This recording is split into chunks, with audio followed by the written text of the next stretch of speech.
in 11 seconds. That's how far ahead Denny Hamlin was when he crossed the finish line at Michigan International Speedway last weekend. Not 11 car lengths, not 11 feet, 11 full seconds of empty racetrack between him and the second-place car. That is the biggest win margin of his entire career. He is 45 years old. He started dead last in a 37-car field. And he just delivered the most dominant performance of his life. But here is the part nobody can wrap their head around. Right after climbing out of that car, he told everyone exactly when he plans to quit. That's the part nobody can wrap their head around. And that's exactly what we're going to get into today. If this kind of in-depth NASCAR breakdown is what you're looking for, hit that like button and subscribe. It genuinely helps more than you know. Hamlin qualified on pole at Michigan. Then his team made unapproved adjustments after qualifying. The penalty was automatic. He went to the back of a 37-car field before a single lap was run. He spent the entire opening stage grinding between 20th and 30th place, making no dramatic moves, just working with his crew through every pit stop, extracting small gains each time. By lap 140 of 200, he was inside the top 5 and accelerating. He led the final 39 laps of the race and crossed the finish line 11.110 seconds ahead of Eric Jones. On a superspeedway, in NASCAR, where races are routinely decided by hundredths of a second. But what happened after the checkered flag made this race something far greater than a number on a result sheet. On his victory lap, Hamlin extended his arm out the window. In his hand was a black and white number 18 flag, Kyle Busch's number. Busch, his former teammate and one of the greatest drivers of his generation, had passed away just 2 weeks earlier from pneumonia and sepsis. He was 40 years old. The grandstands were packed, and when they saw that flag, every single person stood up. Hamlin said afterward, "The off-season was rough for me, rough for the NASCAR family. We lost a lot of people. This week we lost Gentleman Ned Jarrett, and still thinking of Kyle, Samantha, Brexton, and Lennox. Just grateful to be able to strap in every week." That moment deserves to stand on its own before the statistics take over. Because Denny Hamlin is racing for more than points right now. Now, the numbers.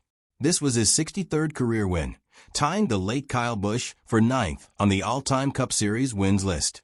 It was his third win of 2025, Las Vegas, Nashville, and Michigan, plus the All-Star race at Dover. Through 14 races, he leads the entire Cup Series in laps led, and it is not close. 7 top 5 finishes, 9 top 10s. He sits second in points, only 51 behind Tyler Reddick. And Reddick suffered his first DNF of the season at Michigan, cutting that gap nearly in half in a single afternoon. This is not a guy who is declining. This is a guy who is peaking. So why is he talking about leaving? The contract facts are straightforward. Hamlin signed a new deal with Gibbs Racing last summer, 2 more years, running through the 2027 season. After that, he says he is done with full-time Cup Series racing. This is not a rumor. He said it on SiriusXM NASCAR radio this past week. He said it again on the Amazon Prime Video post-race show right after Michigan. Same message, same tone, every single time.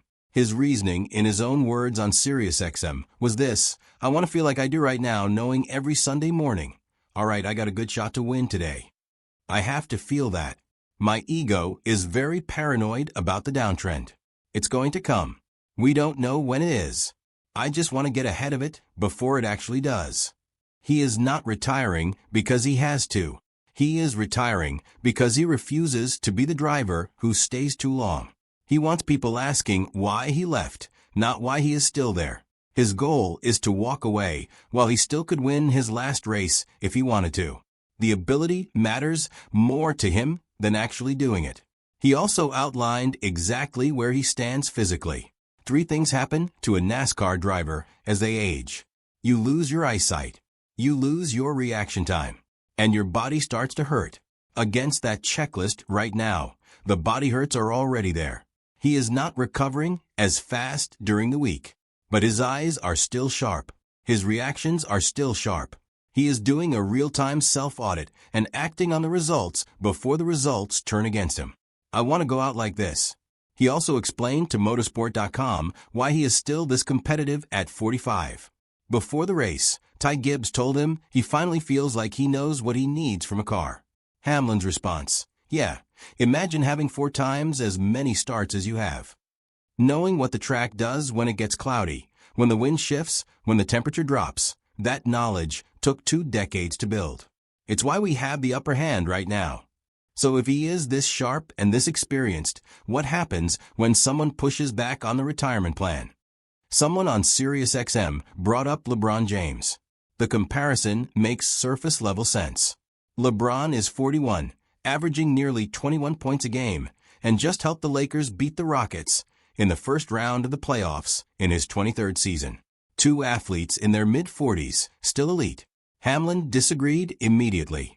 His exact words: "LeBron has teammates. He's a piece of the puzzle of the team that can win a championship. I am too, but I'm a bigger piece of the puzzle. I feel as though it'd be difficult for me if I knew I lost some of my skill set to really truly believe I could go out there and win a championship in a 10-race chase." In basketball, a declining star can be carried by teammates. In NASCAR, when you are 3 laps from the end of a playoff race, it is just you, your hands, and your eyes. The crew matters. The car matters. But in the closing laps, the driver is the whole show. I'm just trying to be a little proactive and stay ahead of a curve before I know the curve is coming. Okay, so he has thought this through. He is rational. He is calm. But is everyone around him on the same page? Not even close. Joe Gibbs told motorsport.com, "I joke with him we have a 5-year deal ready, but really no, I'm dead serious." He added, "When you're still performing that way, you never look back in life." And closed with, "Never say never is a good way to put it." JGR President Dave Alpern went on SiriusXM and said, "He may have to fight us to leave. If he's racing like this, there'll be some conversations." The team plans to check in around mid-2027. If Hamlin is still winning at that point, the pressure will be significant. Hamlin's response to all of it? Calm. Consistent. One line: "Check with me in 6 months." 63 wins. Tied with Kyle Busch for 9th all-time. The next name on the list is Dale Earnhardt at 76 wins, 13 victories away. Hamlin said it himself: "I ain't getting to 8th, so what am I doing? I'm content." Then came the line that landed hardest: "Nobody cares. You'll be forgotten within 6 months of when you're not here." That is not sadness. That is clarity. That is a man who has made peace with mortality and legacy at the same time. Here is the historic stat nobody is discussing. Only 10 drivers in Cup Series history have ever won a race after their 700th start. Hamlin has 6 of those wins, tying him with Jeff Gordon for 3rd. Only Kevin Harvick and Richard Petty have more. After Michigan, Hamlin named his replacement publicly on national television: Brent Crews, 18 years old, from Hickory, North Carolina, racing for JGR in the O'Reilly Auto Parts Series. 6 wins in ARCA. Immediate top 5 contention after turning 18 and becoming eligible for the JGR organization. Hamlin said, "I don't want to leave them in flux. They've got a great driver in Brent Crews that's going to be ready more than likely by the end of next year." That's about as official a handoff as you get without signing paperwork on camera. 63 wins. 0 championships. If Hamlin wins the NASCAR Cup Series title in 2026 or 2027, does he actually leave? The team will fight him to stay. The fans will beg him.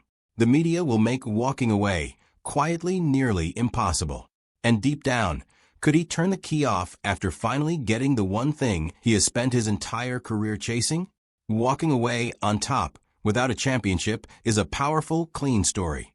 Walking away the very next season after winning one is the hardest thing a competitor can do. His whole philosophy is about leaving before the downtrend arrives. But what if the highest peak of his career comes right at the very end? Now the Nashville penalty report, because the garage does not stop moving.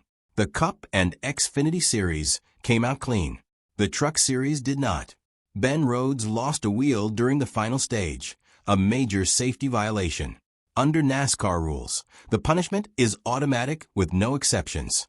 Thor Sport Racing Jackman Evan Clay and rear tire changer Pedro Martinez are both suspended, missing Michigan and the San Diego Naval Base race on June 19th. Jabari Carney steps in as Jackman. Matt Coronier takes rear tires. Rhodes is currently 7th in points, only 52 above the playoff cut line. This hits at the worst possible moment. Then there is Quentin Thurberg, who received an indefinite suspension under NASCAR's behavior guidelines. No public explanation. No details. His social media shows him working as a jackman for Freedom Racing Enterprises on the number 76 truck. Indefinite means no end date. That is NASCAR sending a message to every person in the garage without saying a word about why. Put both stories together and one theme runs through everything: control. Denny Hamlin is controlling his exit with a precision most athletes never achieve. NASCAR is controlling the garage with the same precision. No exceptions, no negotiations, no explanations required. Denny Hamlin wants to leave on top. But on top with a championship in your hand feels a whole lot different than on top without one. And that's the storyline that's going to follow him every single weekend from now until the checkered flag falls on 2027. This channel is just getting started, and every like and subscription genuinely moves us closer to our goal of 2,000 subscribers. If you found value in this breakdown, please consider supporting the journey. It means everything at this stage. Now the question is yours. Do you think Denny Hamlin actually retires after 2027? Or does a championship change everything? Drop your answer in the comments. The debate starts right now.